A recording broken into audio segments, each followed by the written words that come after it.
content of everything. You? Is that a brand name? He wearing another brand? I'm not pretending I don't wear brands. I'm a massive hypocrite. My family in America are rich and they keep handing me clothing. And I'll be a damn hypocrite to pretend I don't wear it. But I don't let it define me. I let my African clothing define me. I wear Arab clothes too. I don't let the, you see, what people, you. Yeah, me. You. Have you swatted up since I last saw you? Swatted? Yeah, have you want to learn anything since I last saw you? I remember our first encounter. I remember our first encounter. I remember you. Huh? Hear that? Hear the question? Hear the question. Listen to this question. Salam alaikum. Some guy just asked, is he Muslim? Yeah. 2 minutes ago. Now he's asking, is he I'm a Greek. There he is. Hey, brother, what did you ask my man 2 minutes ago? Muslim. And what did you just ask now? Everybody want me to be what? What did the Commodore sing? Everybody want me to be what they want me to be. I'm not easy. It's not easy when you try to fake it. It's not easy. It's not easy. No! Content, are you ready? I want to make a point about clothing. It's a sidebar. It's, I want to hide this a little. Can you hold it for me, Golden? Yeah. Hide the brand. You're not going to get up and run up following another more important. No. Okay, cool. Assalamu alaikum. Peace to everyone out there. I want to make a couple points. People have asked me to discuss South Africa and what happened recently with the attitude towards the other Africans coming in. I will discuss that, but I won't discuss it from the point of view that people want me to discuss it.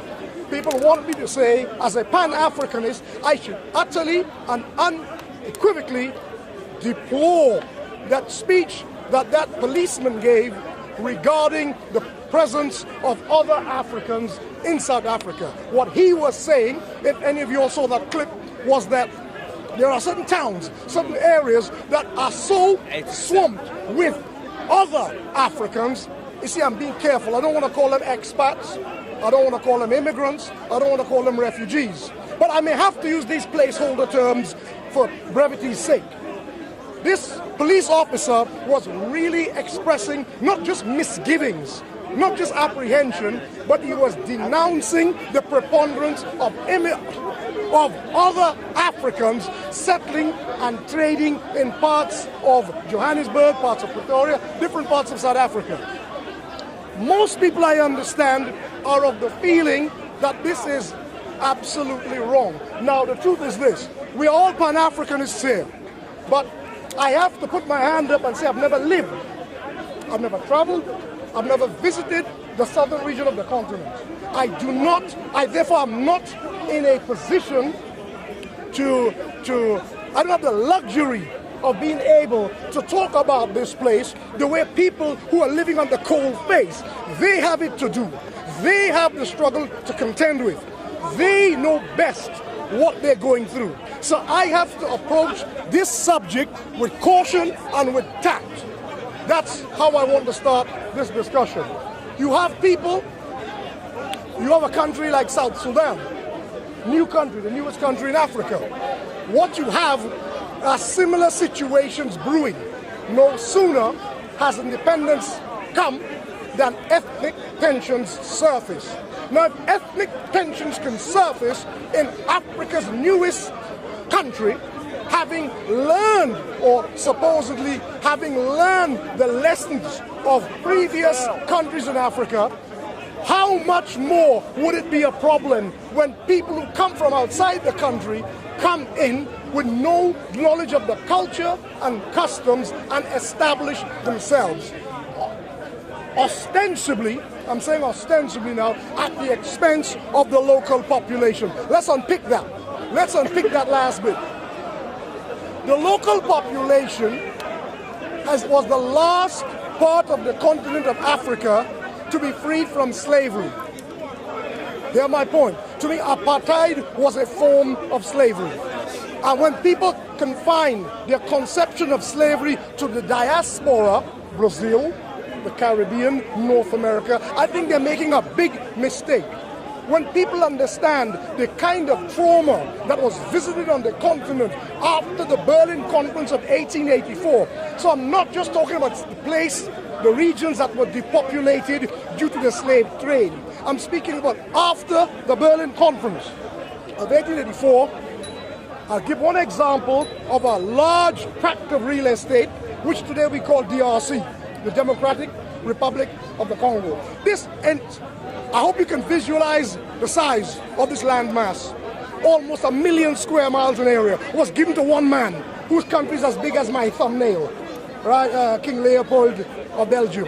It was his personal fiefdom, and he exploited it for the purposes of growing rubber plantations, and people, slaves, virtual slaves, who were unable to bring in their allotted quota of rubber, had arms, had limbs amputated. Sometimes a hand, sometimes an arm, sometimes a leg. I am told some women had their breasts, one or other of their, were amputated.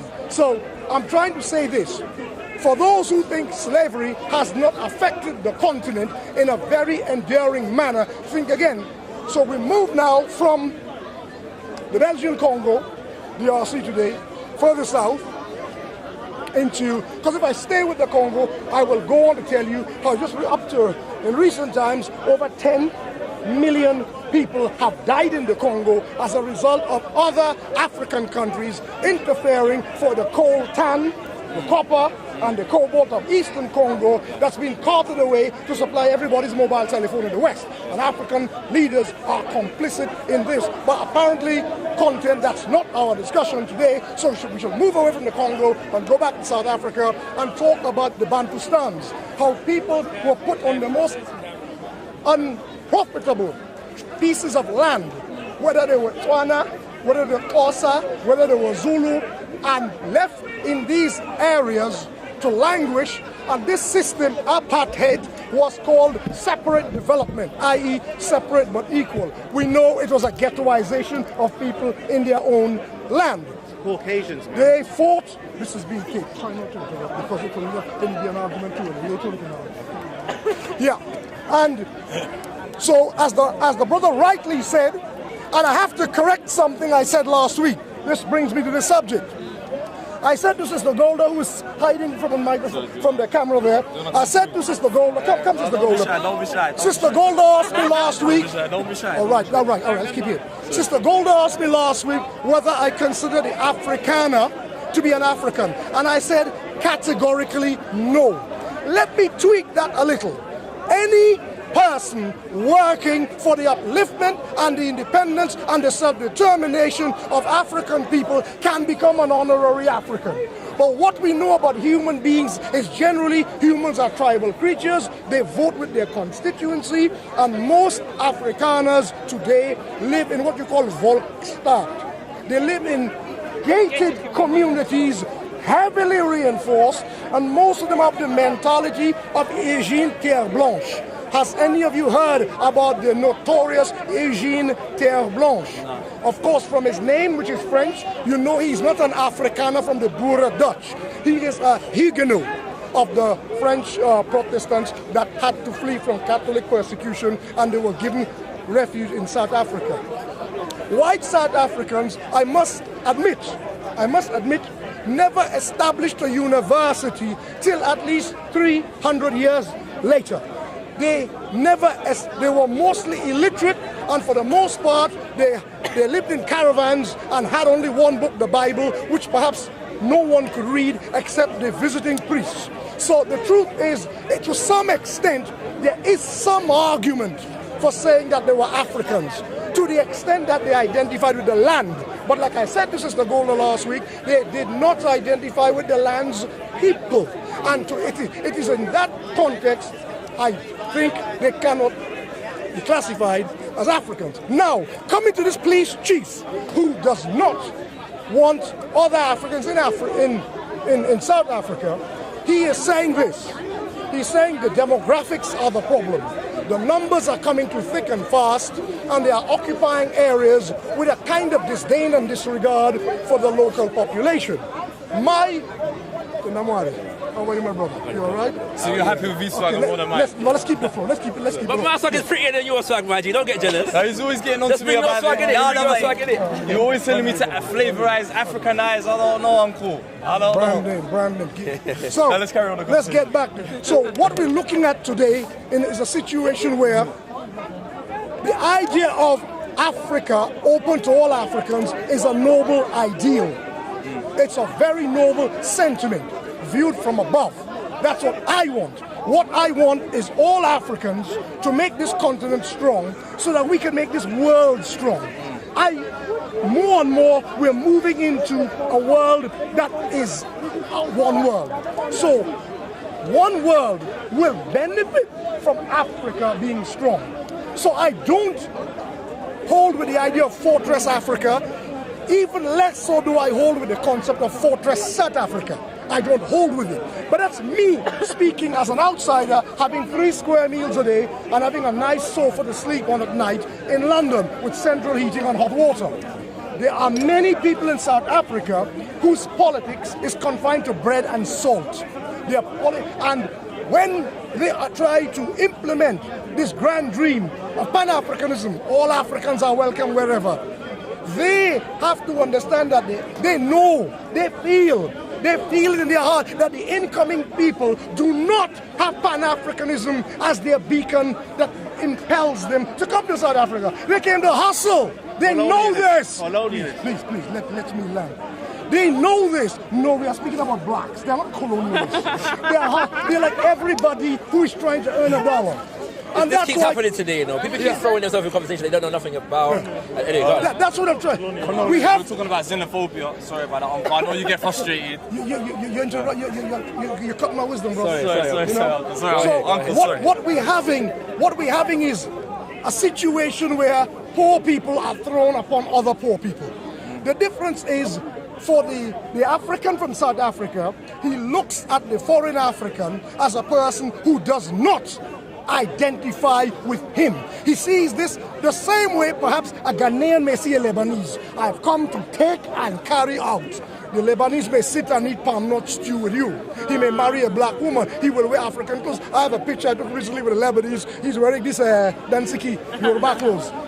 That does not mean he invests his money in Ghana. They cut down all the trees, they do all this logging, and they take all the wealth out back to the Lebanon. Now, these other Africans who come into South Africa are viewed in that way. We need to get into the hearts and minds of those people who are feeling aggrieved by the presence of other Africans and try to see both sides of the story. It is not enough for me to sit here as a theoretical Pan-Africanist who has never visited the southern region of the continent and pronounce on these people. I started off by speaking about King Leopold in Belgium in 1884. I went on after the Berlin Conference to talk about apartheid. I spoke about the Boer. And what I'm trying to do by building this up is saying that there are historical differences in the colonial experiences that make the South African different from other Africans, to the extent that, like I said when I started, their slavery only ended in 1994. I want you to get that in your head. Not because a person speaks Tswana or Xhosa, that man is more African than me. No.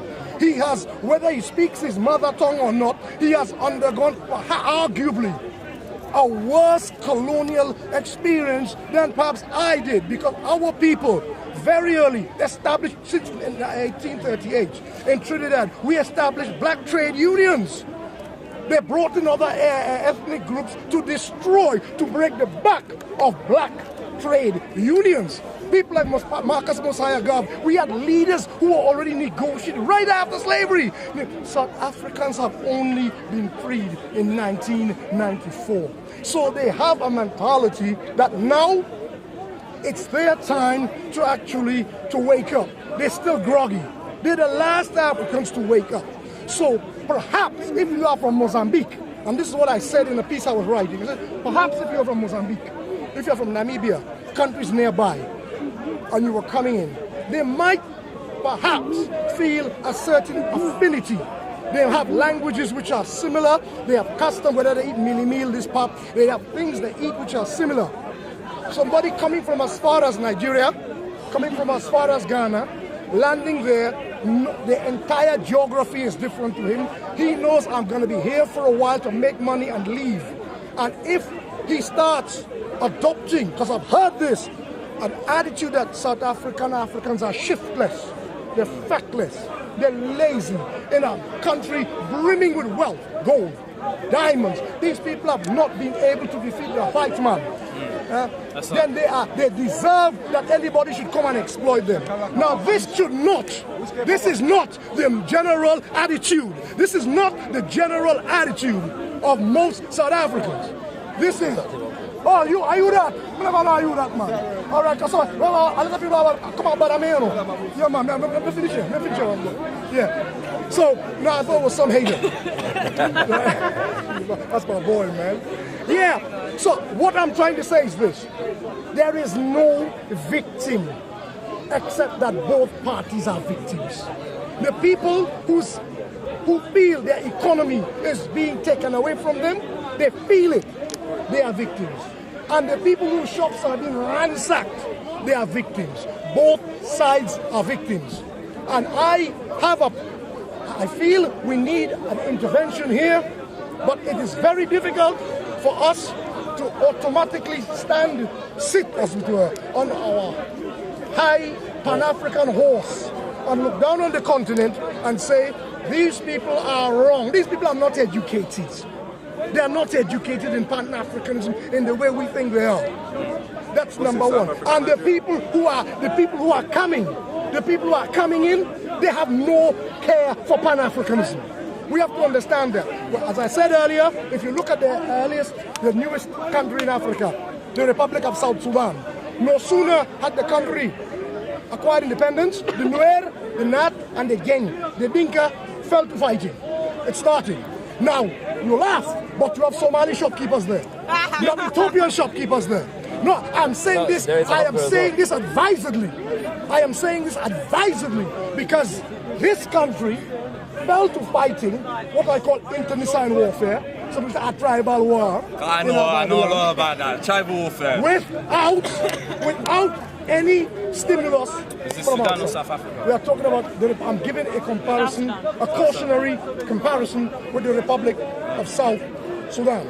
I am saying that if this happens there, without any other Africans entering the mix, we have to be very worried and have to take preemptive measures in order to deal with this problem. And South Africa is the template, is the best example of it. The white Zionists are causing all this trouble. I don't like lazy analysis. I know that South Africa has the richest Jews in the world. De Beers, Oppenheimers, we know this. At the same time, the other Afrikaners are also very rich. And the other Afrikaners have always in their liturgy, in their brand of Christianity, the Dutch Reformed Church, have always believed that this is God's chosen land. They are God's chosen people. And all the Africans are Canaanites, children of the curse of Ham. They've always believed that in the Dutch Reformed Church. I don't know if they have excised that from their credo, but that's what they believe, that the land. So I wouldn't even blame the Jews in total. They say it's white people in general. Yes, I think we have a problem with white people in general. Now, here's the problem. You take where I live in Harlesden. Yeah. I see you robbing you. I see blacks fighting blacks. And I remember when I first came to this country, I saw the same thing in Brixton. And I used to say to these kids, because I just arrived from Trinidad, and I was very strongly Afrocentrist from young. So I came and I started talking down from not understanding the local politics of Britain. I started speaking from my high horse, saying to them, there is a group, you all don't know this group, in those days was Combat 18. This was the National Front. They used to wear the big Doc Martens and go around beating the black people. Skinheads. Yeah. And I used to say to these black kids fighting each other, why don't we unite and go and fight Combat 18? Go to their headquarters in Cannington and I can't finish what I was about to say. I just have to be The camera. We understand. We can project, you know. Yeah, we can, you know. Now, I am saying I did not understand the local dynamics in this country. To understand is not to excuse or to exonerate, but to understand is to get a handle on the problem, right? When you are struggling, you lash out against a perceived enemy that you can handle. Jamaicans say, "Doppy known for frighten." Trinidadians say, "A monkey knows which tree he can climb." They know they can't go to the Volksstadt, the reinforced white Afrikaner settlement areas of South Africa, the people who have all the real money, the people who control the safari industry, they still control the economy, not just the safari, they control the entire, but they have been fed a belief through the years of apartheid right up to 1994 that these people are unassailable. You remember when the Black Panther leader Huey Newton came in front of his disciples and said, "I want to teach you all something to repeat after me. F Whitey." I don't want to swear on the camera. And they were a little bit, they were taken aback. He said, "No, because some people take exception." I'm joking. You know, no, I realize now I got to be very careful. People take exception to everything. You know? F Whitey. No, that was in the 60s. Now look, how much later on South Africans are playing catch up. 1994. So they're yes and no, Uncle, though. Yes and no. Go, come yes on in. No, yes and no. Yes and no. I only say yes and no because there's been liberation movements in South Africa for time. Yeah? You know what I'm saying? You know, but even from before that, because for example, just as one example, during when Marcus Garvey was strong on the continent, the strongest areas of his organization were in South Africa. You know what I'm saying? They had trade unions there from that time as well. You know what I'm saying? And so there's always been a liberation movement. In fact, and even closer, so even under apartheid, we know about Soweto and that kind of things. These are all elements of a movement against the colonizer. You know what I'm saying? So they always had strong movements in South Africa. The other thing though is that a few years ago it wasn't the Nigerians that were being Somalis, Ethiopians, but the key ones, video I sent you. But the key ones were the people from Zimbabwe. A couple of years ago, the news was that people migrants from Zimbabwe are being attacked in South Africa. This was like 2017. There was Somali 2017, yeah, you know what I'm saying, and that kind of thing. So I'm only saying that to say that it's not as though I wouldn't want to give the impression that the people of South Africa have been not politicized at all. Yeah, and have not been fighting back for time, for a very long time. The lastly, I don't want to interrupt you, I want to finish.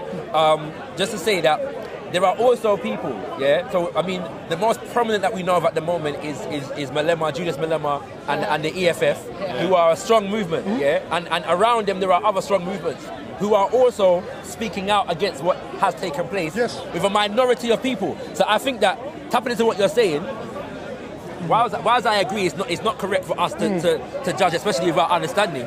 What we can do is look at the various different voices and see the ones that we know we can support. And I feel like in terms of on this specific issue, the EFF voice, because they are raising the cry and basically saying, listen, you attack Zimbabweans and Ethiopians and Somalis and Nigerians. You don't attack the Dutch. You don't attack the British. You don't attack the Lebanese. You don't attack the Chinese. So what is it about your African from somewhere else? And that's what hurts Shaka and Uncle Juma. That's what hurts us. As young Pan-Africans right now, looking at this saying, "Oh my God, not this again." Because you know what? We're trying to free brothers in the north in the cages. The east is fucked as well. You know the ones. The west is corrupt. No, sorry, follow Uncle. And Uncle. No, I'm just throwing my 2 cents in there. And now we see the South doing this now. It's a bit.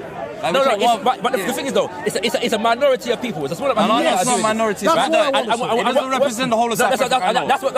I'm clarifying that. You know why? Because people keep saying, "Look at these South Africans," as though it's a countrywide thing. Yeah, it's not a countrywide thing. You know what I'm saying? So we have to be very careful about how we're couching the conversation, because people are saying, "Look at these South Africans. They're not fighting the white man. They're fighting their own people." I'm saying Africans from our places. We're not trying to promote fighting or nothing, but we're just raising questions and just trying to get a bit of wisdom. So Uncle Juma, do you know? So Golda, it's about time. Come on, Golda. Golda's about time. I was just going to reiterate what you were saying before, that with the analogy of the monkey knows which tree to climb, which is the fact that it's obviously easier to lump it and say, oh, look at the black on black crime, look at the black people attacking black people. Because obviously, as it was said before, that it's bred into the black people that the white man is untouchable, they're undefeated. They can't go into these communities and kill them. But then we have to realize that when apartheid finished, who were the ones that were given guns and ammunition to have in their homes? Black people, exactly, white people. Black people, the only thing that they have is the primitive weapons that they had while they were getting colonized. White people came with guns. The only thing that the black man had were machetes and knives. And we have to understand that. And that's still what they have right now. Black people don't have they don't have the luxury of owning firearms and things like that. Those are the things that the white people have to protect themselves, because they know that the black people at any time could jump into the. They force Christianity upon our people. You know that. It's not even about. It's not even about that. Trying to get into religion. No, please. Yeah, it's not even like it's not even about the religious part of it. It's the fact that black people don't even have anything to arm themselves, resources. So of course it's easier to attack another African, because Africans, when it comes to fighting, no, of course, we don't fight each other square up. We don't need weapons. Whereas that's what white people have, and that's what they utilize. Definitely. And so the argument is that it's obviously a lot easier for us to just say, oh, guys, we're fighting. These black people are fighting each other, but we're not getting to the root of what is the actual disease. We're just looking at band-aid solutions. This is the point. Because each of us enemies. Let the sister. No, I was just going to say, and I guess from their point of view as well, like if they want to feel as though they're doing something, they have to tackle an enemy that they can conquer. Exactly. Because they see it as we can either sit here doing nothing, or we can actually go and fight a battle that we can fight. And so while it's easy for us to say don't attack your own Africans, maybe for them it's like that's a battle they can actually fight. Exactly. Because the Africans some of them are coming at their expense. So if they can at least tackle this problem, then they can get rid of that for now before they tackle like the white people. Yeah, and it's also like with the just to bounce off of that, it's the idea of what you were saying about not all Africans are Pan-Africans. So a lot of them are like, well, why do I have to be loyal to you when you're taking bread? Yeah, why do I have to be Pan-African at my expense? Exactly, because it's like the white people are kicking our ass. Now we can't have other Africans coming and beating us too. So at least let's have something that will bring the pride of South Africa back to South Africa. I humbly suggest the caveat though to that. We do have to assess whether the perception is actually a reality. Right. Is it actually true that the Nigerians or the Somalis or whoever else are actually taking bread no, they're not, but that's what it's the perception, and so that which is why I said that there are voices on the ground in South Africa that are challenging that perception. You know what I'm saying? I agree. Right. So for example, for example, I've heard Malema say himself that if we want to really solve our problems, we have to attack white monopoly capital. No, I agree with Malema 100%. What I'm saying is because we watch white media, because we're saturated. So that's what we're told is we've got these wild Africans. No, we have to challenge that. Because I heard a conversation the other day, and it caused me to have to jump in the conversation because I was concerned about the narrative, because Africans from other parts of Africa were looking down on the South African. No, of course. And I'm saying, well, what part of any majority black country has solved the dynamic of white people dominating our economies? None of us have done it. It's probably only more obvious in South Africa because they have a larger white population than many of our nations. But I can people from Nigeria and Jamaica and America and Congo talk down about Africans in South Africa not controlling their economies and fighting other Africans when none of us, what African country controls their resources? That's what I'm saying. It's a flawed argument, right? And so I feel like it's very wrong for us to look at our brothers and sisters there and act as though they're doing something that we're not doing, as though in many of the nations that we come from, there is not conflict between peoples of different groups. There are nations in which the whole political system is split. Of course. Right? Are you from Nigeria? No, Sierra Leone. Right. But there are countries where many countries in which the whole political system is split along so-called ethnic lines. In places like Jamaica, it's not split along ethnic lines, it's just party loyalty. There's a whole gang system that is built upon what party are you loyal to. You know what I'm saying? So where are we not fighting each other? The same sort of thing in Somalia as well. About Sudan, what clan's gonna... The traditional landowners were fighting themselves, which makes absolutely no sense from the outside looking in. They were the same people that were fighting the Arabs a few years ago, and now they're fighting themselves. So, I completely understand what you're talking about. Well, Ethiopians felt that they had the rights, of greater rights, in the Republic of South Sudan as traders because Ethiopians gave South... You know it's true. You want to take a shot at East Africa now? Sister, don't do that. Let's not... Where are you from, sister? Where are you from, sister? South Sudan. I'm from South Sudan. Okay. So, now, I was going to get to it, but I didn't want to... Uganda, take your pick. Okay, let me just... If you say South Sudan, you just become a... Let me just... Before we go too far from your point. In South Sudan, you must remember they owe a good bit of their independence to the refuge they received from Ethiopia. Whilst the northern part of Sudan was supporting Eritrea during the war with Ethiopia, the independence war, Ethiopia was supporting the south.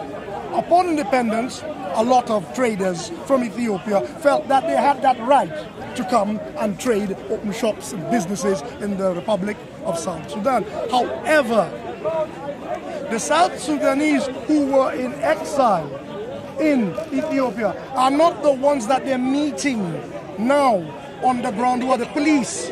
The ones who they are meeting now on the ground, who are the police and the local security, are people who felt we've never left, we've never run away, we never were able to. We fought the northern Sudanese to a standstill, and now people who look like them come and usurp us in our country.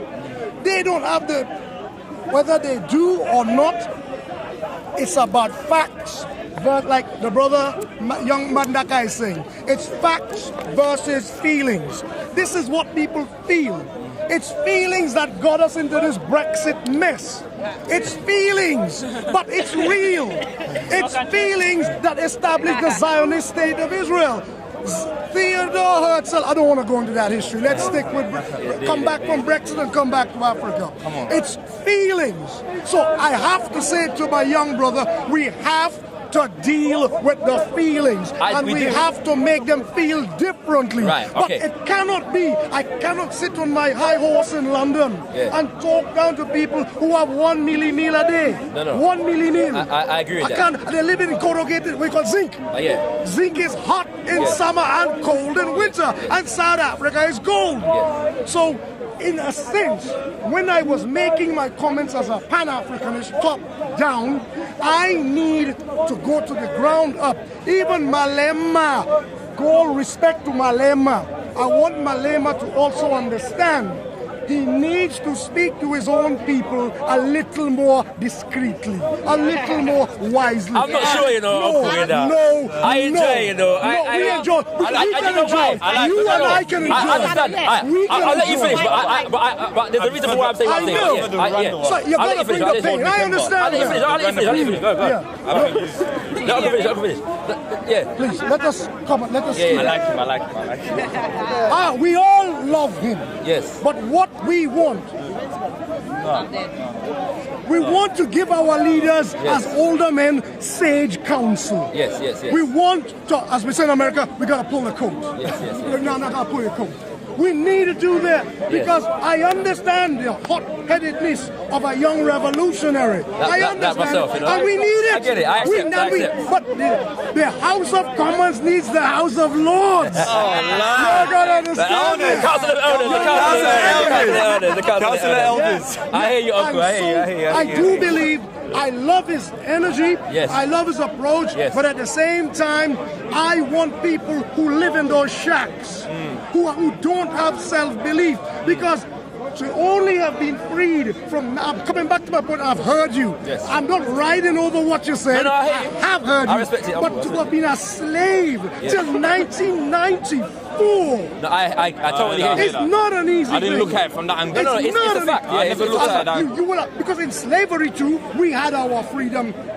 Yunus Muhammad Bath in Trinidad, who was the first architect of repatriation. He bought slaves from working on plantations. He bought them freedom and took them back to Sierra Leone from Trinidad. But from every, and that's you got to the Creole, some of the Creole. Yeah, I'm Creole. You also have Maroons too, where you got the Nova Scotian Maroons and so forth. But what I'm saying is, whilst you have all those movements, that's why you are continentals. You continentals have to know about us. It is now for you to know about us outside, because we spend a lifetime going home. Not all of us. I told you 17 years. 17 African countries. I've not been, as I admitted on camera, I've not been to the South. So that's why I don't want to stand here and talk about, the way I would talk about slavery in Mauritania. I've been there and I saw it. And I mix with them and they speak to me. So I can speak stridently and I can speak with a certain amount of fervor and denunciation about it. But I don't know the travail of the ordinary black South African who has been living in a Bantustan on unproductive land, pushed there by the white South African and browbeaten and made to feel he cannot live like like a white African.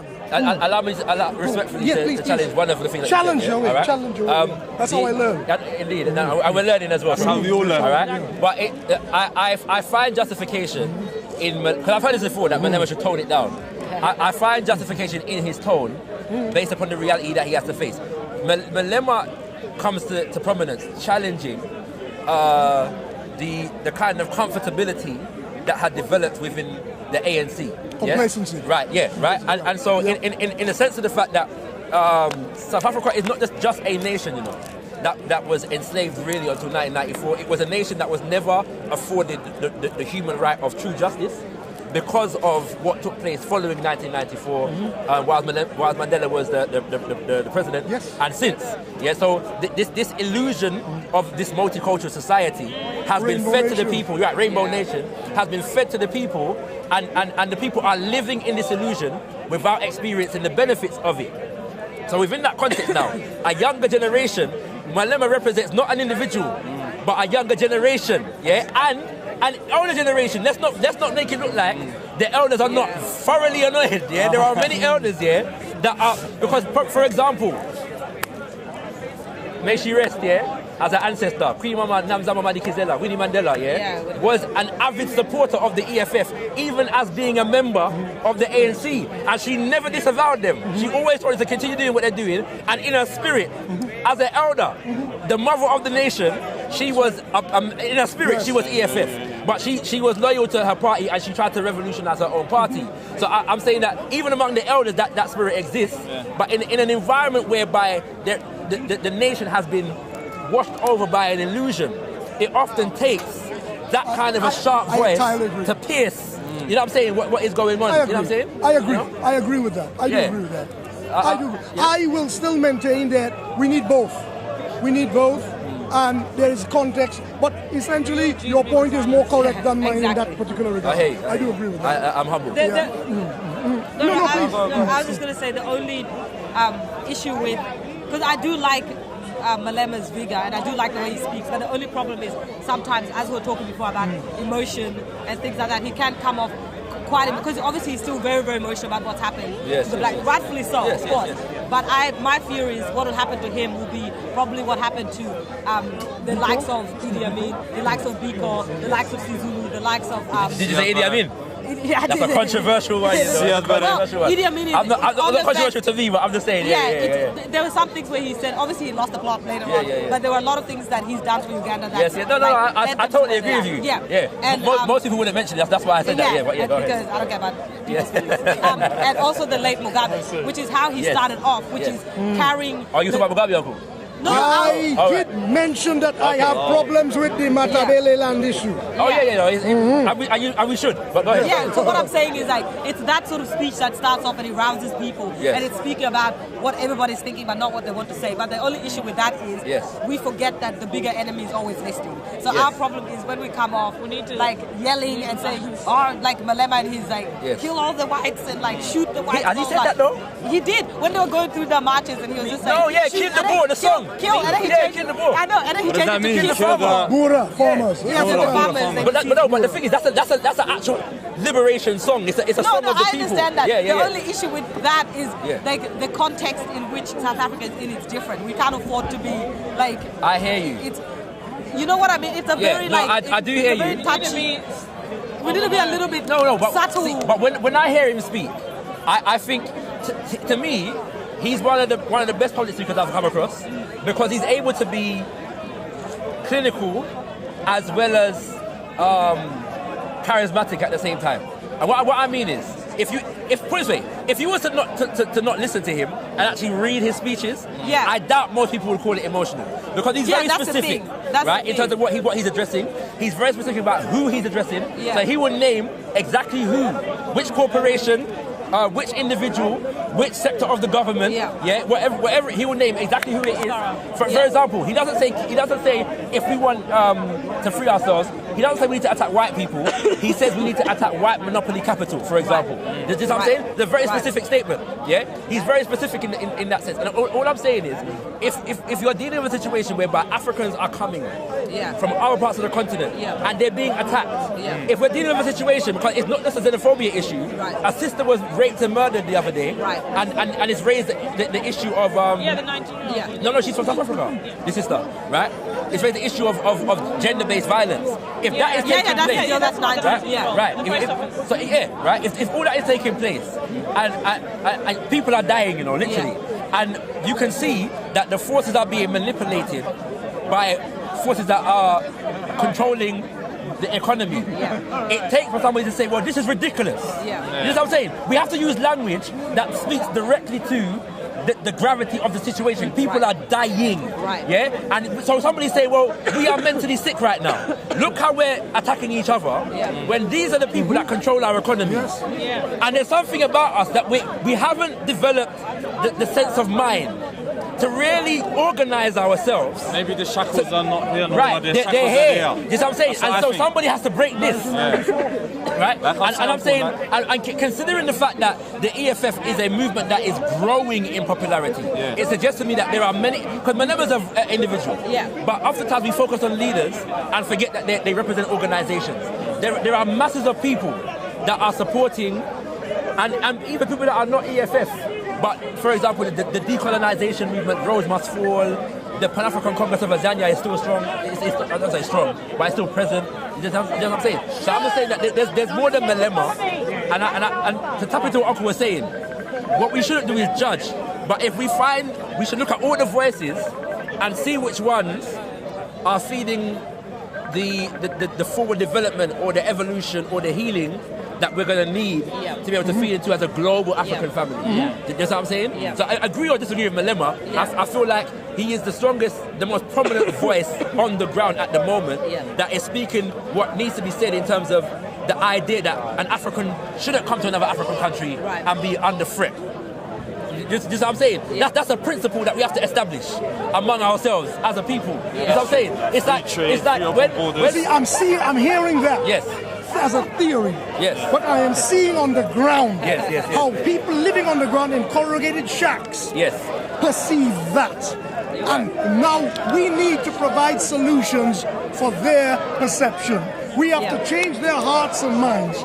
And we can't keep theorizing at them.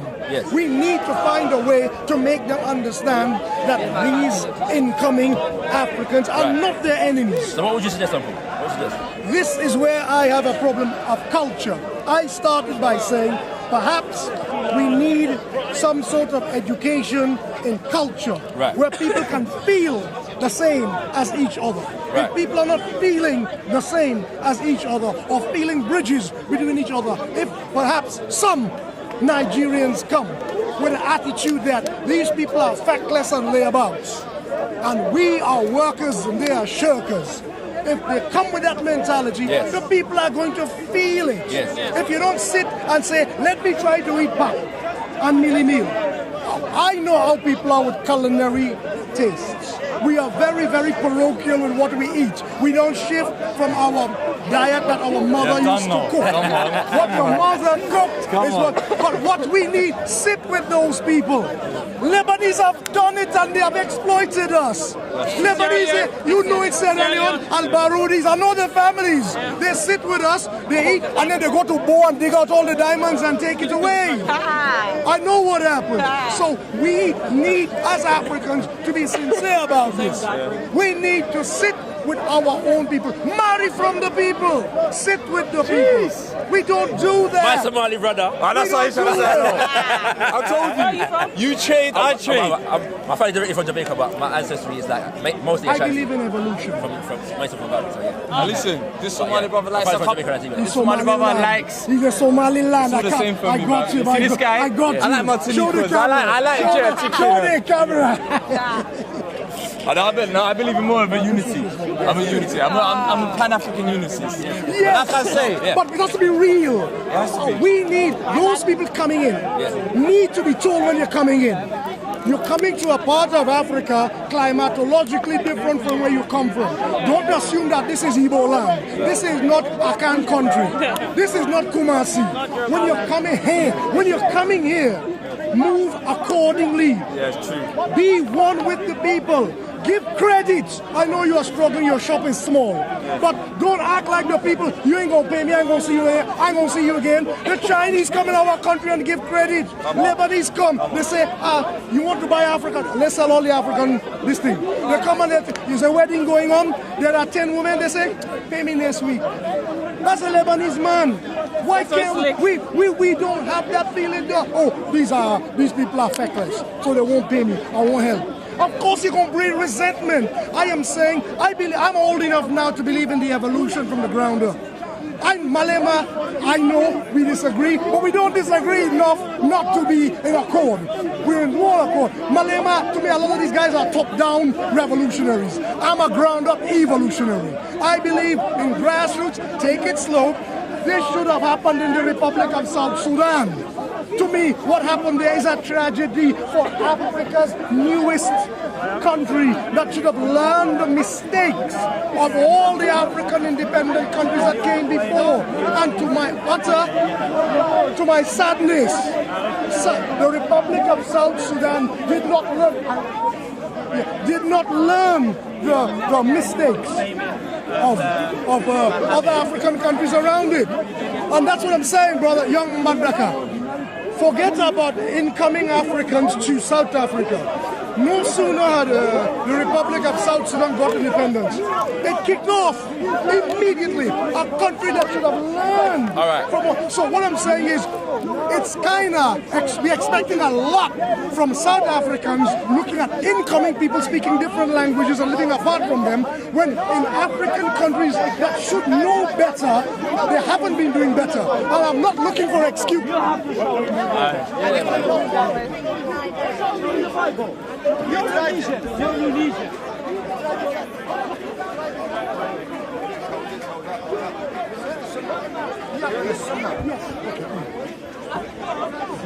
should join this actually. Yeah. We want to beat up on some brothers. Come on. How are you? What time did you come? Okay, let me just. This is not washing backside. This is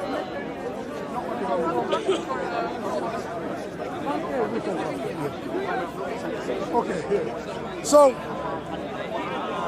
the crowd is. Come sisters. I don't want to be. I like when there's sisters around. You know what I mean?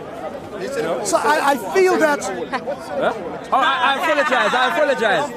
But you need a Somali woman, though. You know, you need a Somali woman. I don't discriminate, my brother. Like I said, I like my jerk chicken, my curry goat. Oh God! An equal employer. It's all good, King. It's all good. It's all good.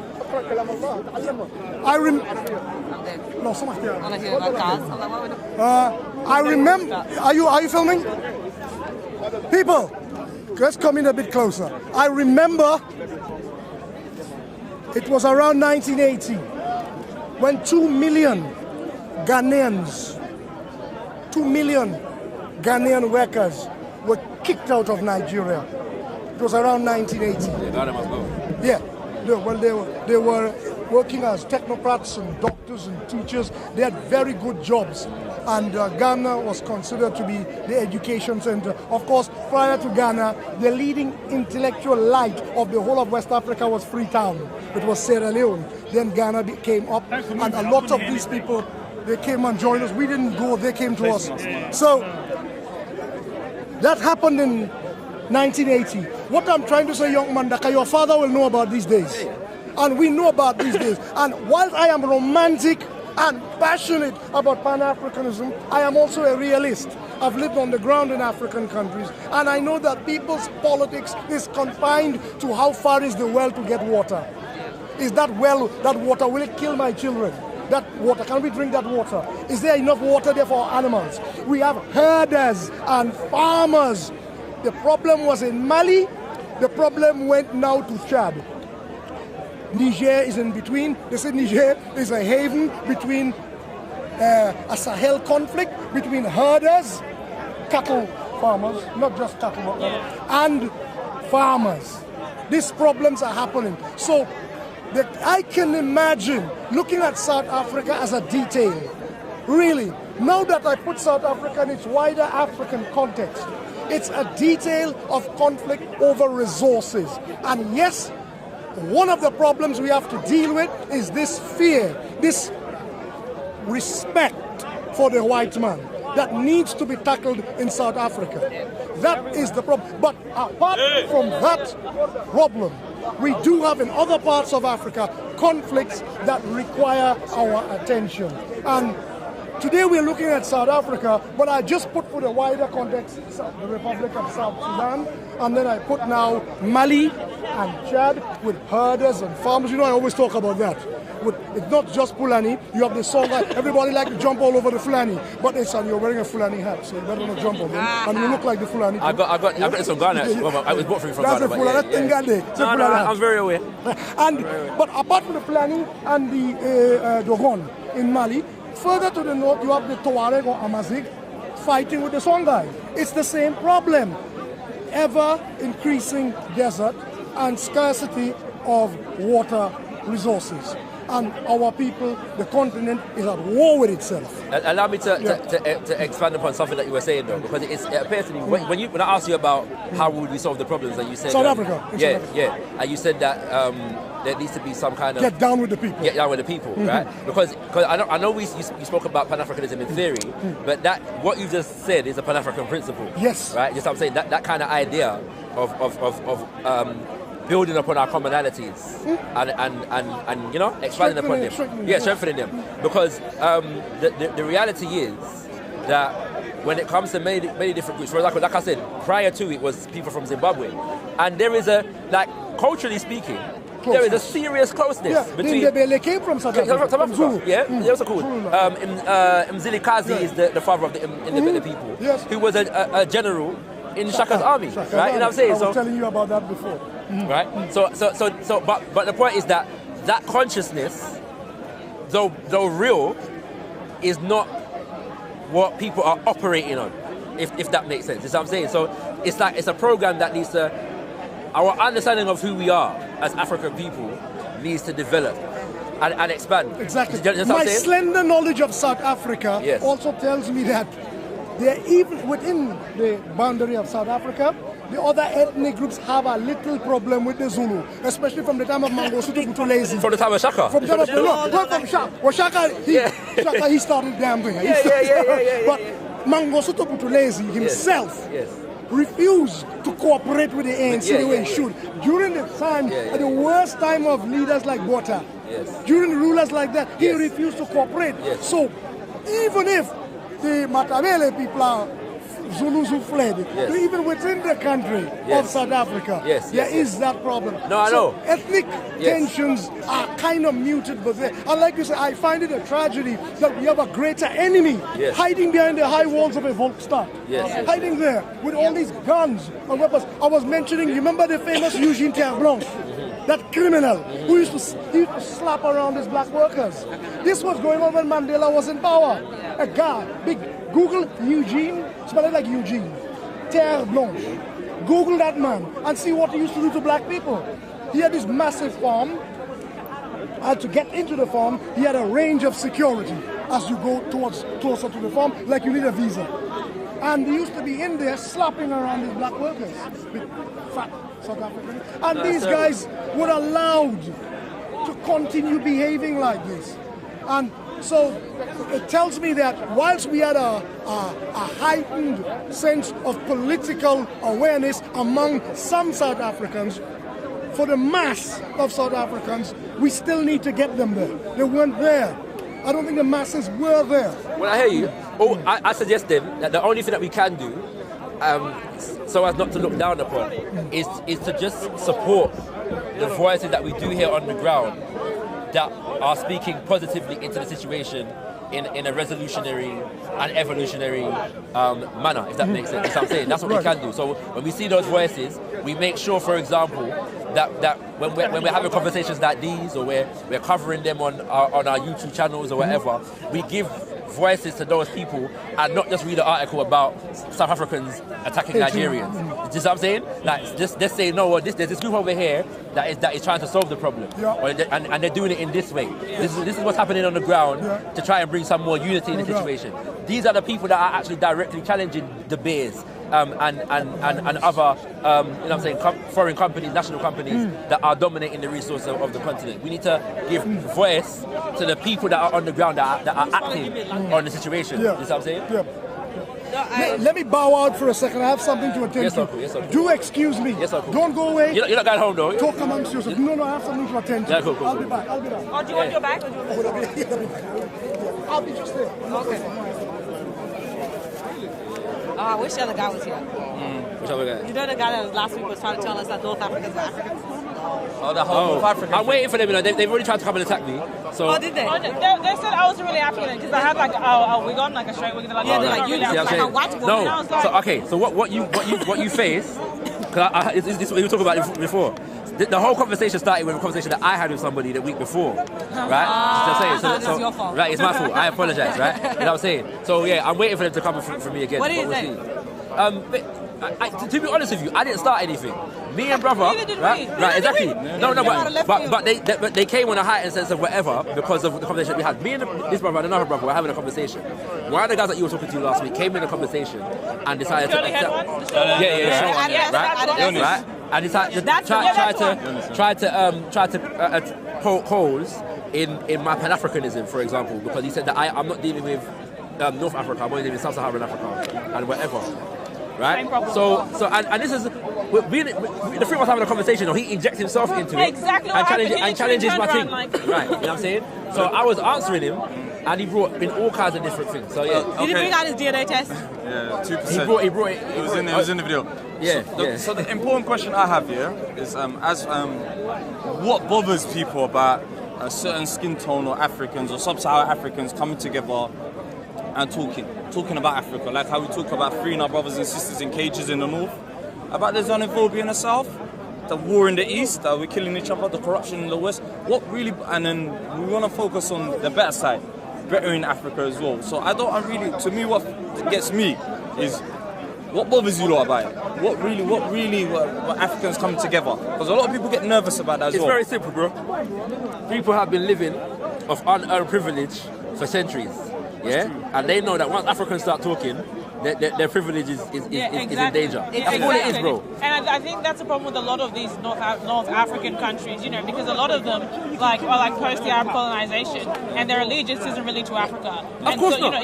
Exactly. And they know. And they know, and that's why they get bothered. And because it's interesting, because he was saying, whether they like it or not, Algeria has the biggest army. We're going to take over these countries, the whole continent. And it's like, if you who said that? The kid, old mate. And I'm just like, if you were a real, Pan-Africanist, you wouldn't be saying that, because I've never heard a Nigerian person say, we have the biggest army, we're going to take all of Africa. Exactly. And he's like, whether you like it or not. We've got the most populous country, the biggest economy. Yeah, and he's like, whether you like it or not, we're here to stay. And I'm like, you almost sound like a white person colonizing Africa. And that's a problem. And the thing is, a lot of them, it's like, when it's convenient, they're African, and when it's not, and then when it's like, but they always want to separate themselves. Like, we are so African, but we're not like those backwards African. We're not like these, we're more advanced because we're more like Arabs or European. Yeah. But then they want to try and gaslight us and be like, we're not like that. What are you talking about? Okay, my people, I don't want to play. Let me play devil's advocate. Yeah, that's fine. Obviously, how about some of them? Because they don't have certain identities, that maybe just maybe, because when the uncle Tunisia came, watched the video at the end, and he said something to the brother, and he agreed with it, and he said, majority of us are from Greece, we were invaders, we have came and invaded. The kid did agree with him. It's live, it's evidence on the video, yeah. Maybe because they have an identity crisis. Because you've got a tribe, I've got a tribe, I've got a tribe. We all know who Africans are. Maybe because they've been generations of mixed, and I went to go do my studies that mixed, and maybe they don't know why they've adopted certain cultures. And maybe they have the identity crisis, and maybe some of them want to be Africans. Yeah. But the good ones. Africans are Africans. I hate. Sorry. Go ahead. No. Some of them want to be African. Shut up. But I was saying your identity crisis is not my problem. Yeah. You know what I mean? Or you shouldn't make it my problem. Yeah, exactly. Yeah, in the sense. No, sister, the same thing. The thing I don't like as an East African as well is, because me and them we share a religion, the majority of them, and again, I like to remind everyone, not all Arabs are Muslim as well. Yeah, exactly. But the majority of the ones that we do share a culture with is like, I just lost my words right now, man. Just took it. They want to play Arab when they want to play Arab. As an East African, I understand that. And when you want to play African, you want to play African. Where you are, that's the bit I don't really like as well. Because the minute I talk about Libya and people like us, our brothers and sisters locked in cages, men and women getting raped, I'm not that Arab. The minute I talk about Yemen, I'm not that Arab. The minute I talk about the Syrian, I'm not that Arab. So I'm thinking to myself, you saw it the other day, when the guy came. That's what that's what I'm thinking. Another Algerian tried to come to me earlier, right? And when the guy said, but there are people black people that are discriminated in Nigeria today, right? At 1 minute he was admitting it, the next minute he was denying it, exactly, right? But he wanted to come and challenge me, tell me about how I'm racist. I said to him, go and address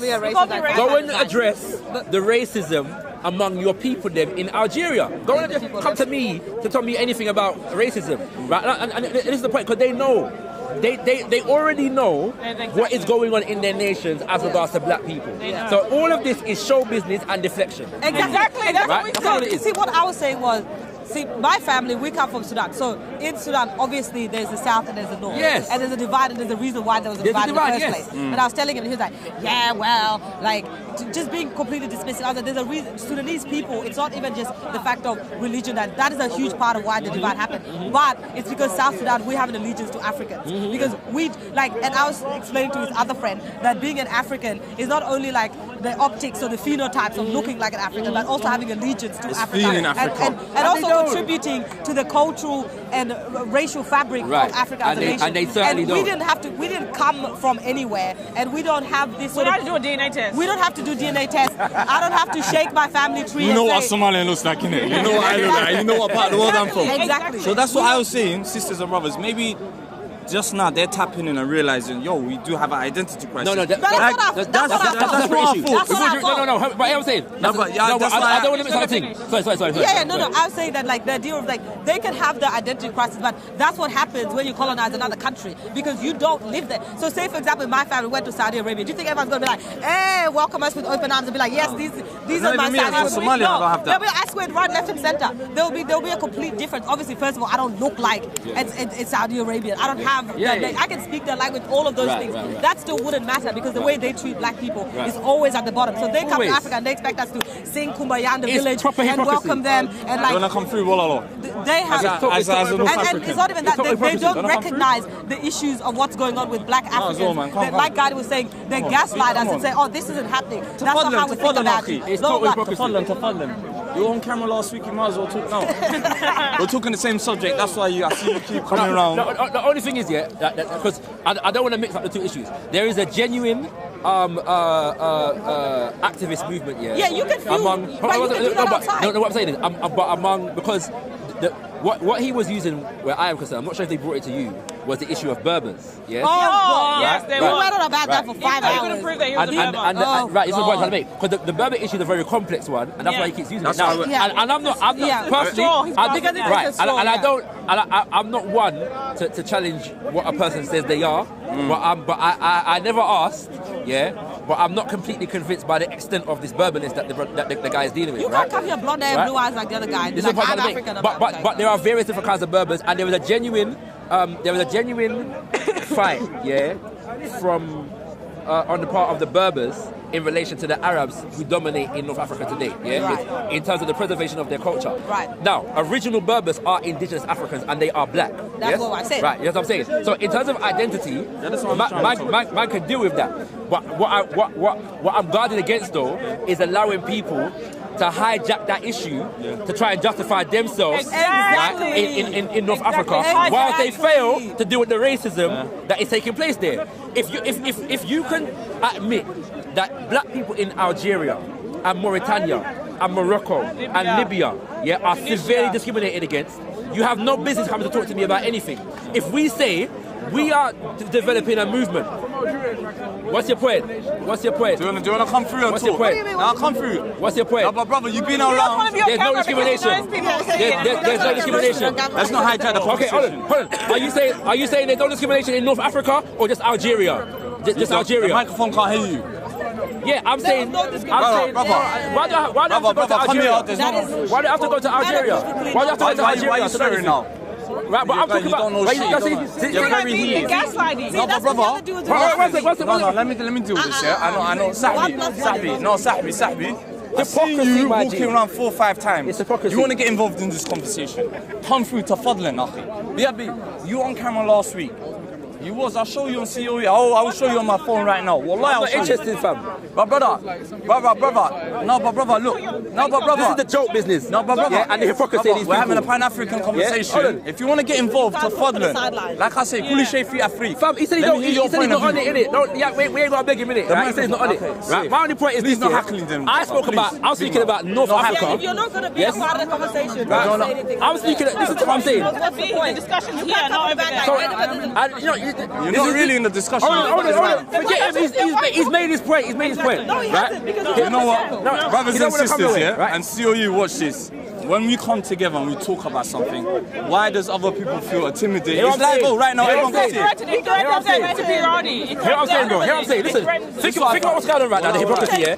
I spoke about North Africa, and I mentioned various different countries, right? The situation that I'm talking about is not obscure. People know about it. What you're doing right now, listen, you wanna pin me down.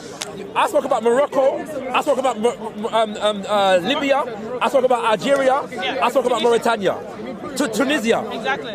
Now he wants to come and pin me down to Algeria, one country, right? Hold on, right?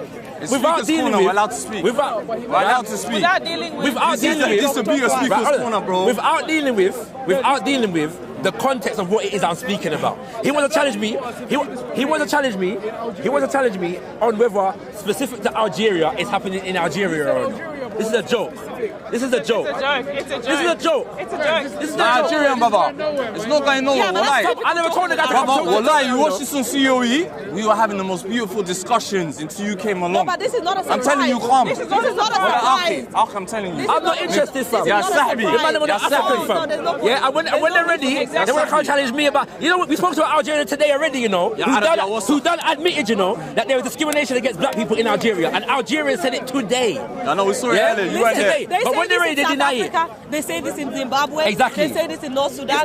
They say that in Egypt. They said my whole family has lived in Egypt, and all the Arabs are like, "There's no discrimination here. What are you guys talking about?" In the same breath, they're saying, "You blacks don't belong here." Blah, blah, blah, you know blah, what? blah. And then they said, "There's nothing going on here." Maybe the problem is this. Maybe the problem is this. Yeah. Get out of my face. All this is because I said, you know, the original people of North Africa are black. This is the problem.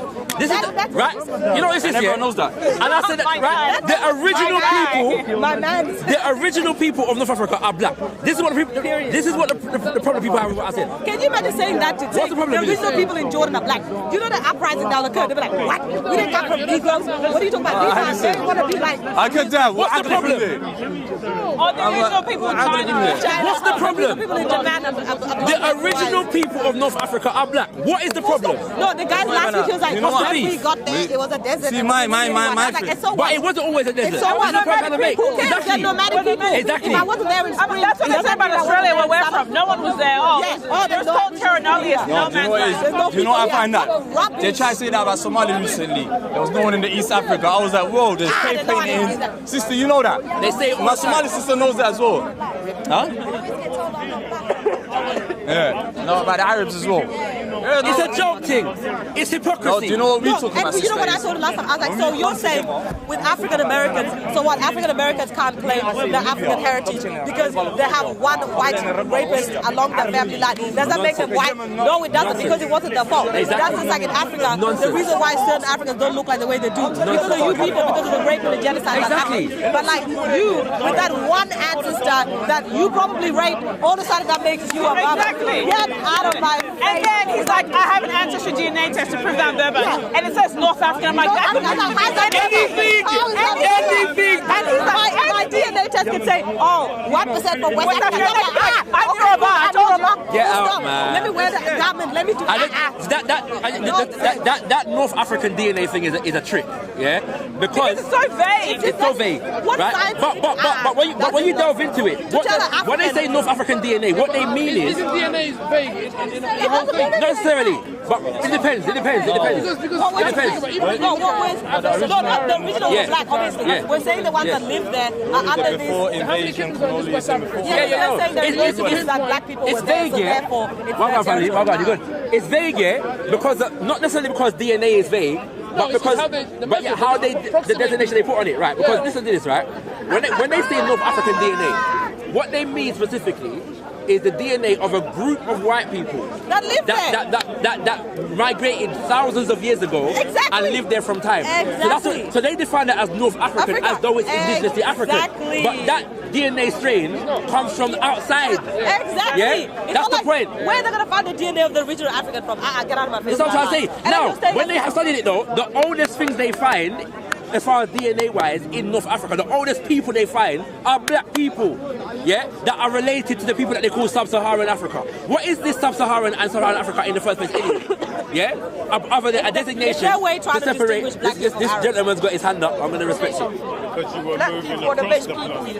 Thank you. Thank you very much. Thank you. That's not a debate. I live with a black family, yeah? I live with a St. Lucian family, yeah? My foster carers and that, yeah? I don't like them because they're rude, yeah, but they whip up some good food, you know? Thank you very much. Yeah. Thank you very much. There's something else. What is that going to say? Sub-Saharan separation and distinction. Yeah, when he was telling us, he was like, oh, there's no such thing as an ethnic African. I was like, yeah, he's like, how do you know you're African? Did you do a DNA test? I'm like, the fact that I don't have to do it, but the mere fact that I don't need you. Right. Now, there's a reason why even Africans in the islands, Africans in America, there's a reason why we all connected to Africa. Why? Because of what they look like. Right. Because we know damn well that's where they came from. They don't need to do a DNA test, even if they have white like, DNA in them. Your hair is straight, so you straighten your hair, I'm more African than you. And I was like, so my straight hair and your curls make you more African, but you have white skin, blue eyes, but you're still more African than me. Nonsense. He's not like anything.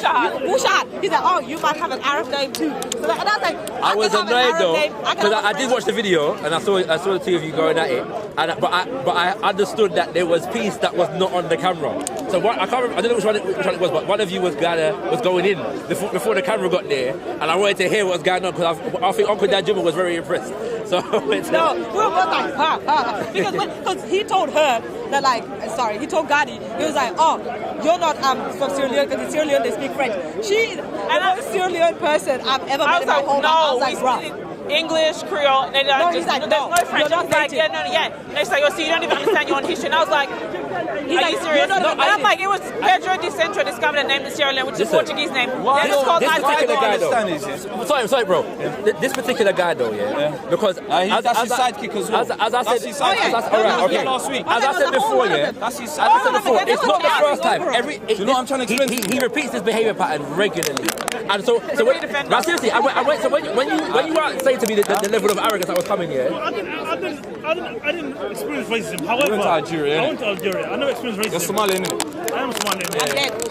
But I haven't experienced racism. But what I mean is, of course, having met a lot of black Algerians living in the main cities, I met one or two. I want to ask them, where do you guys live? And they're like, mainly in the south, because in the north, life's not as easy for us to live in the north.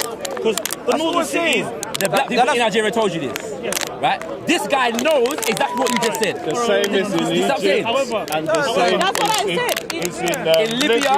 In the southern part of the north. Why they And one thing, like I say to the brothers and sisters, do you know who's in cages in Libya? Of course, black people. However, they all know it. They all know it. The Muslim, the Christian, this. Like I'm saying, like us Somalis, we cry for Palestine. We cry for this. I don't see majority of them trying to say free up this, free up that. And where I'm trying to come from. Why are we crying for Palestine? Because they're Muslims. Why? I don't know. I don't. You know. It's not publicized. But I do. News. Yeah. Alright, so the media's not focusing on that. However, That Africans are oppressed in Libya, Exactly. and Tunisia, and Algeria. When I was in Algeria, I haven't felt anyone treat me differently. Just because, of course, people look at you as a curiosity. Algeria is very different to Morocco.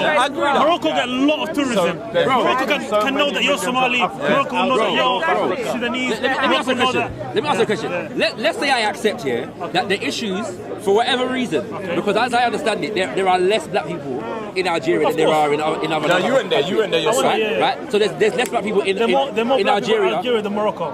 More black Algerians than in Morocco, right? But I'm saying, like, for example, Mauritania, there's more black people. Of course. In Libya, there's more black people. Of course. So let's say, for whatever example, for argument's sake, that it's lesser, in Algeria than it is in other North African countries. Okay, fair enough. Does that disqualify the context of the conversation we're having? No. Right. So I'm saying, if we're talking about North Africa, not just Algeria, we're talking about North Africa, and we're speaking about discrimination against black people in North Africa. What is the intention of an individual to come and try and put it out to Algeria and say it doesn't exist in Algeria? It makes no sense. Thank you very much. However, that's what I'm saying, isn't it? If you travel Media control. Media. I wouldn't about that realist. To me, he just No, but you understand, sister, where I'm coming from, yeah? Like, no, you understand as a Somali where I'm coming from. I feel like, as a fellow Muslim as well, as you head towards Arabs are 2% of the Islamic nation. As you head towards Morocco. Okay, 90% of the racist, and then more 90% of their problems are more highlighted. There's problems in Somalia. So you say it's stronger in Thank you. in Algeria. And that's what I'm trying to, as a Muslim, I want to speak to my brothers and sisters. But every time I speak to them, every time I mention that's the point. Oh, I'm not this, I'm not that, I'm not that, and I'm like, you know what, I give up. Exactly. This is the point I'm trying to make. So I'm saying, to make the issue what I'm saying, and not the issue the discrimination is actually taking place, shows that you're insincere, as far as I'm concerned.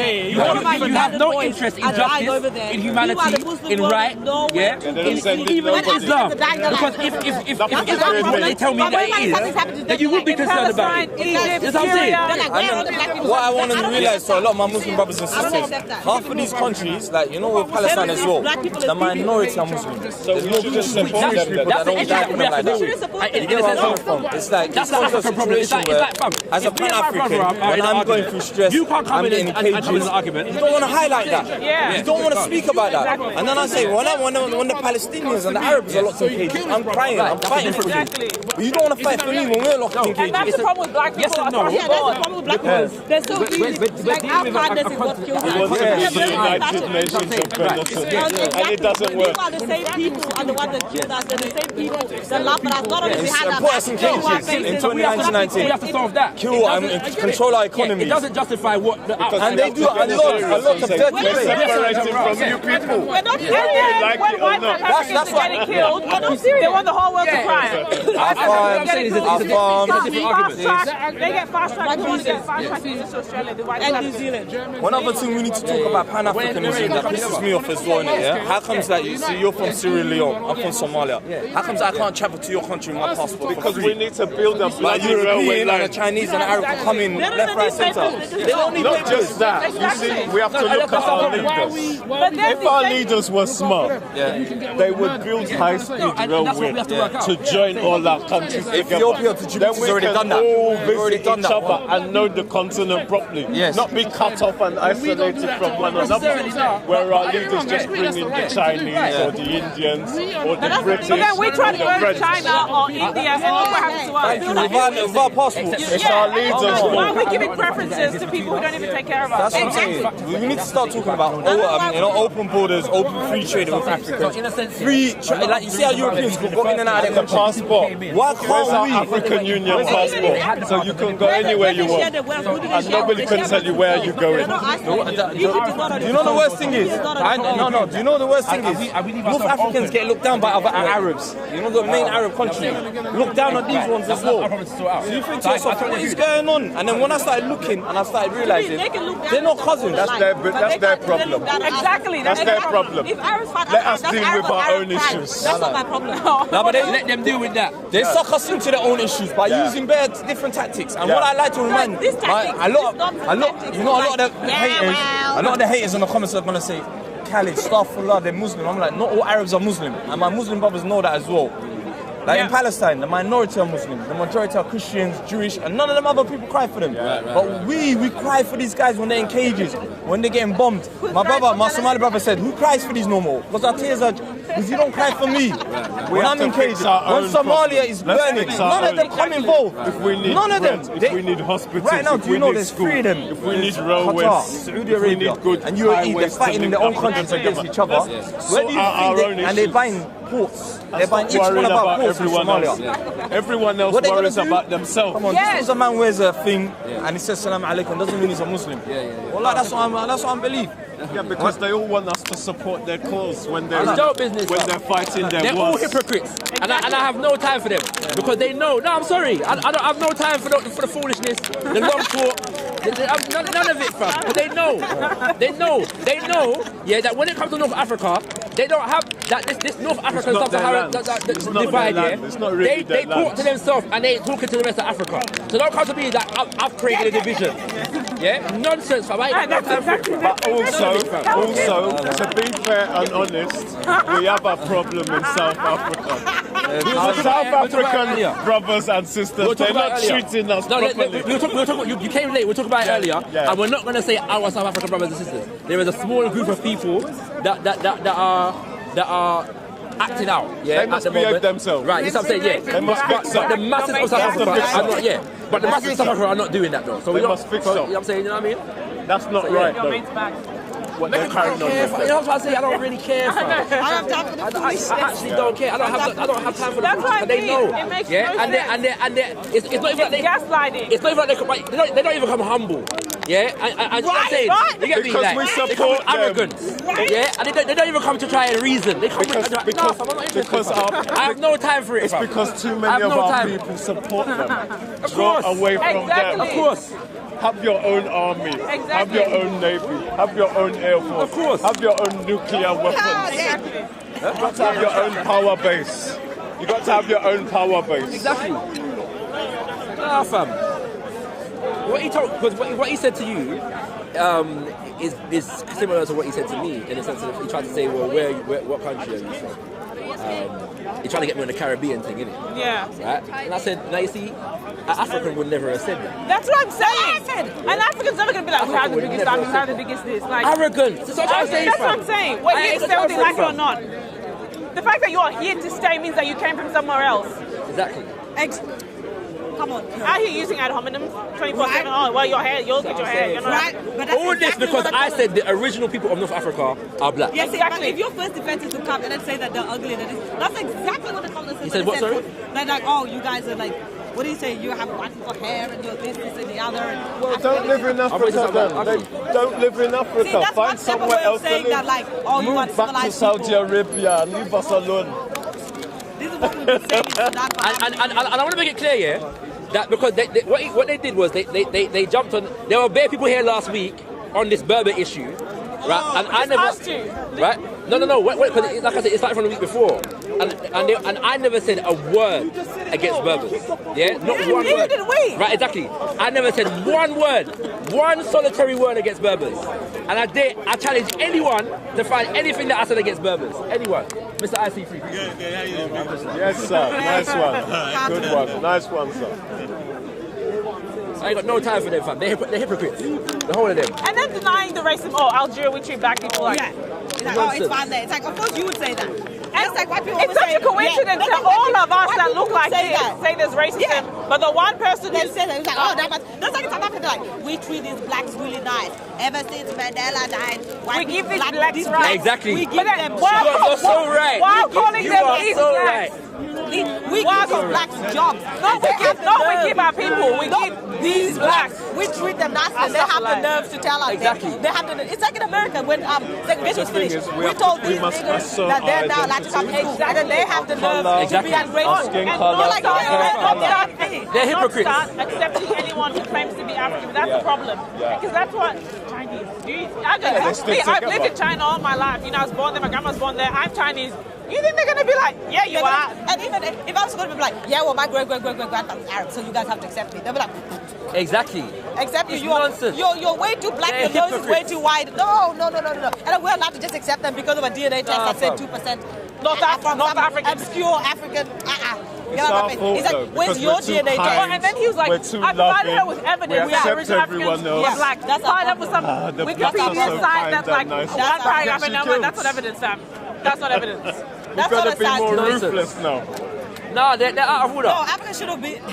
They're out of order. They're out of order. The way you talk. I'm not trying to foolishness. They're out of order. You've got to assert your Where's our identity, your identity and your culture and language. That's what makes a people. I think Egyptians were mixed. But to go a level higher, I don't know how to entertain that system. Alright, let's go. The way you are just searching for identity, believe me, it's fundamental. Where do I come from originally? But the next level, once you know yourself who you are, you've got to then create allies, because the beast is too big. A lot of people underestimate the size of the monster. I hear what you're saying. I hear what you're saying. Do you agree with that? I hear what you're saying. That a lot of people they say, okay, we're going to clarify That's African to learn it. Nigerian and African. Clarify your identity, making your position beautiful. You're making your position clear. This is who I am. Yeah, but also your physical dress is a manifestation of clear ideology. So you know what you're about. This is my culture. This is my language. Try and grab. This is my way of life. Where did you get those shoes from? I don't have to be like anybody else. I'm unique. Unique identity. Now, I'm saying that phase 2. Yes. Once you've got your position, right, you can then start to negotiate with allies against the beast, because people don't understand the nature and the size of the dragon that they're fighting. The beast has got traitors and spies. Yes, because that's what Hannibal is doing. You know the story of Hannibal. Yeah. So a lot of people think people that are strong can create allies with anybody they want to. That's right. Without losing themselves. Yes, that's right. So when Hannibal was arriving, the people think, he just got a big army and then march into Rome. No. Hannibal, he lost half his army on the way down. So, and he's still going to fight. Right? So that means that this guy's serious.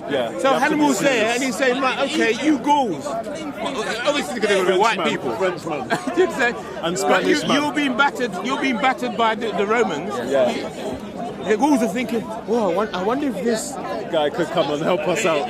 No, but they're always thinking, I wonder if this guy's an idiot going up against Rome. So they've got to decide how strong you are, whether before they ally with you. They're not going to ally with somebody who's weak. They're going to be tough. Because the Romans are going to come after them afterwards. But once it's Hannibal knows his position, holds his own, they link up with him.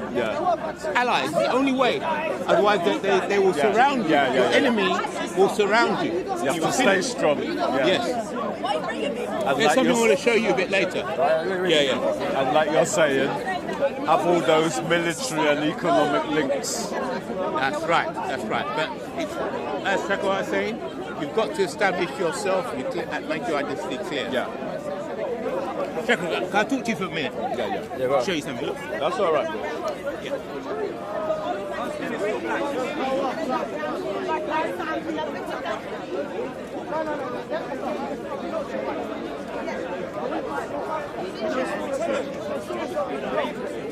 But you sound very sure. Come take away everything from your melanin. Man, say it straight. Man, don't listen to BBC. Man, don't listen to ITV. People, I don't want to say exactly who, but it's been propagated online. That the Shias have sex with babies. That the Shias are this. The Shias are this. And then you're telling me that I'm demonising your group, but you're demonising your minorities. I can't take you seriously. I'm not familiar with that, man. But if you start going into the microcosm... Well, I know the difference between Shia